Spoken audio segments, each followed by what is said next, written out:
Hola a todos, mi nombre es Adán Amaya. Hoy les traigo el tema de anastomosis venosas. Este es el contenido que abordaré hoy. Según el diccionario Mosby, una anastomosis es la unión quirúrgica de dos conductos, como estas asas intestinales, o de dos vasos sanguíneos para permitir el flujo entre ambos. Sin embargo, la Real Academia Española da un concepto más amplio y define anastomosis como la unión de elementos anatómicos con otros de la misma planta o del mismo animal. Es decir, las anastomosis pueden ser totalmente naturales, como en este caso en donde se observa una anastomosis entre la vena lienal y la vena mesentérica superior, a través de las venas gastroepiploicas derecha e izquierda. O como acá, en donde se observa una anastomosis entre las arterias cólicas media y cólica izquierda, a través de la arteria marginal del colon. Ahora que se ha definido el concepto de anastomosis, pasaré a abordar el tema de anastomosis venosas, empezando por la anastomosis entre las venas cavas. Las anastomosis entre las venas cavas se dan a través de tres conjuntos de venas: venas de la pared anterolateral del tronco, sistema de la vena ácigos y hemiácigos, plexos venosos vertebrales externos e internos. Las anastomosis de las venas cavas que se encuentran en la pared anterolateral del tronco están constituidas por la unión de las venas epigástricas superiores con las venas epigástricas inferiores y las venas epigástricas superficiales con las venas tóraco-epigástricas. Hay que recordar que las venas epigástricas superiores son tributarias de la vena cava superior, ya que éstas desembocan en las venas torácicas internas, las cuales a su vez desembocan en las venas brachiocefálicas. De manera similar, las venas tóraco-epigástricas son tributarias de la vena cava superior, ya que desembocan en las venas torácicas laterales, las cuales convergen en las venas axilares. Las venas axilares pasan a constituir posteriormente las venas subclavias, que al final forman las venas brachiocefálicas al unirse con las venas yugulares internas. Respecto a las venas epigástricas inferiores, estas desembocan en las venas ilíacas externas, las cuales, junto con las venas ilíacas internas, forman las venas ilíacas comunes. En cuanto a las venas epigástricas superficiales, estas desembocan en las venas femorales, que luego de pasar el ligamento inguinal pasan a llamarse venas ilíacas externas. Las anastomosis entre las venas cavas, dadas por la vena ácigos y hemiácigos, se constituye de la siguiente manera. Las venas lumbares de la primera a la cuarta, además de desembocar en la vena cava inferior, se unen entre sí, formando las venas lumbares ascendentes. Estas venas ascienden por la pared abdominal posterior y luego de atravesar el diafragma se unen con las venas subcostales, formando así la vena ácigos a la derecha y la vena hemiácigos a la izquierda. Tanto la vena ácigos como la vena hemiácigos y otra vena llamada hemiácigos accesoria reciben las venas intercostales posteriores. Ambas venas hemiácigos desembocan en la vena ácigos. Además, la vena hemiácigo accesoria puede converger en la vena brachiocefálica izquierda. La vena ácigos termina desembocando en la vena cava superior, constituyendo así una anastomosis entre la vena cava superior e inferior. La anastomosis entre las venas cavas, dada por los plexos venosos vertebrales, es como sigue. Existen 4 plexos venosos vertebrales: plexo venoso vertebral anterior externo, plexo venoso vertebral anterior interno, plexo venoso vertebral posterior interno y plexo venoso vertebral posterior externo. Estos plexos se comunican entre sí a lo largo de toda la columna vertebral y en cada nivel vertebral desembocan en las venas intervertebrales. A su vez, las venas intervertebrales convergen en diferentes venas según la región corporal. En el cuello lo hacen en las venas vertebrales, las cuales desembocan en las venas brachiocefálicas.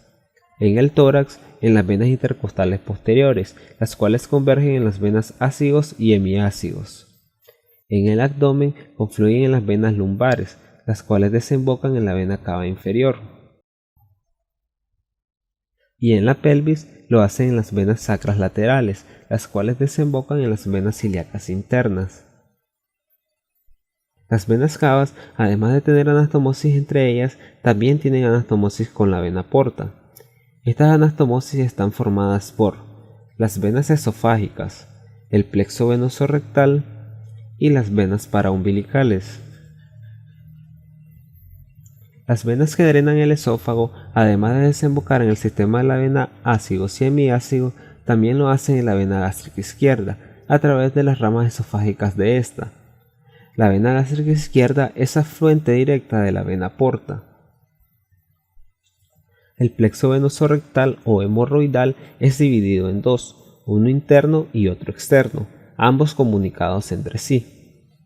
El plexo venoso rectal externo es tributario de la vena cava inferior, ya que éste es drenado a través de las venas rectales inferiores, las que son afluentes de las venas pudendas internas, y esta a su vez de las venas ilíacas internas, las cuales desembocan en las venas ilíacas comunes.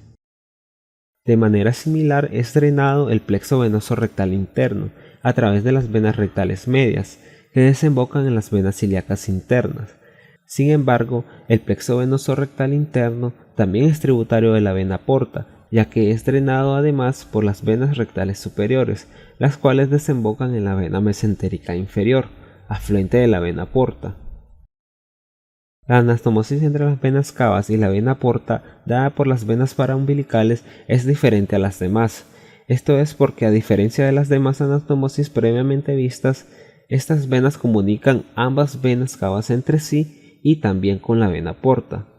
Las venas paraumbilicales son un conjunto de venas anastomosadas entre sí, ubicadas en la parte anterior del abdomen a nivel del ombligo. Estas comunican con la vena cava superior a través de las venas tóraco-epigástricas y epigástricas superiores. Con la vena cava inferior lo hacen a través de las venas tóraco-epigástricas y epigástricas superficiales e inferiores. Y con la vena porta, estas van rodeando el ligamento redondo del hígado, hasta llegar a la rama izquierda de la vena porta.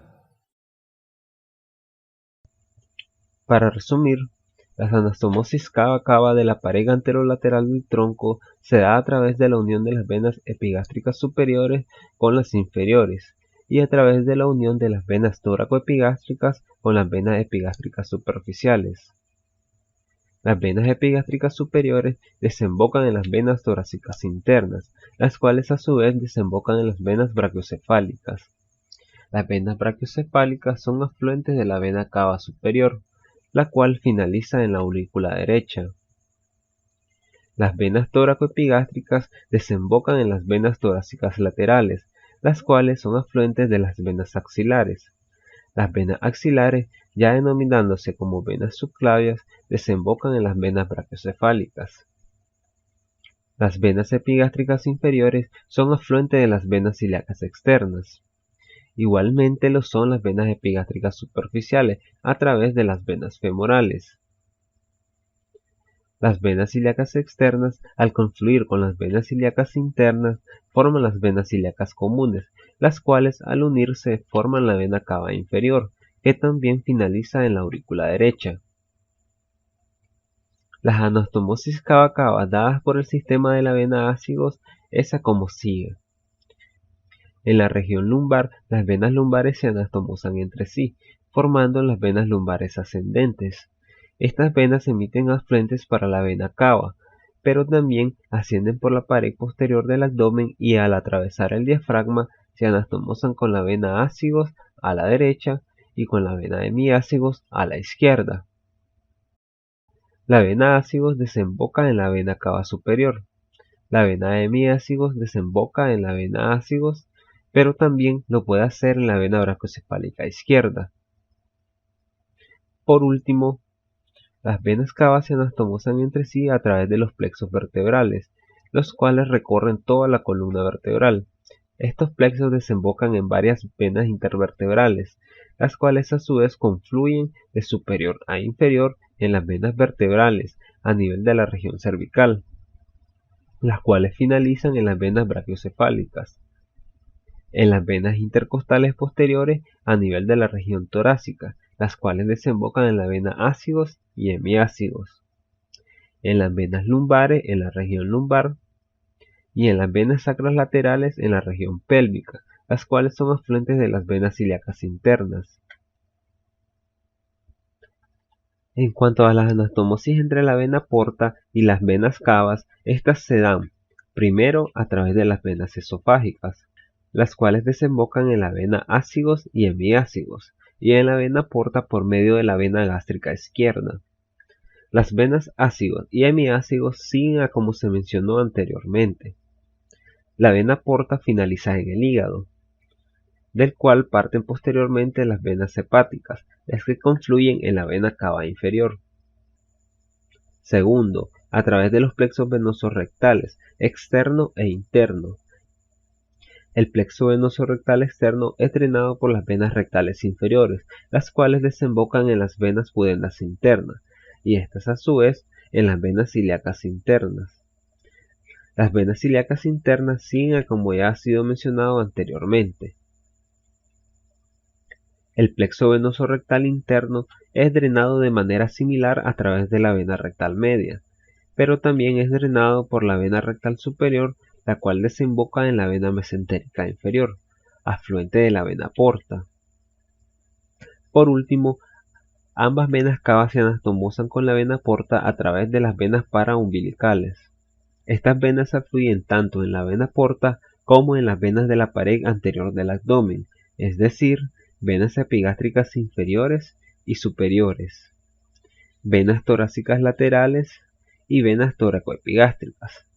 Las venas de la pared anterior del abdomen continúan como se mencionó anteriormente, concluyendo así las anastomosis entre las venas cavas y vena porta.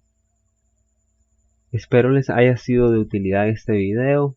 Gracias por su atención.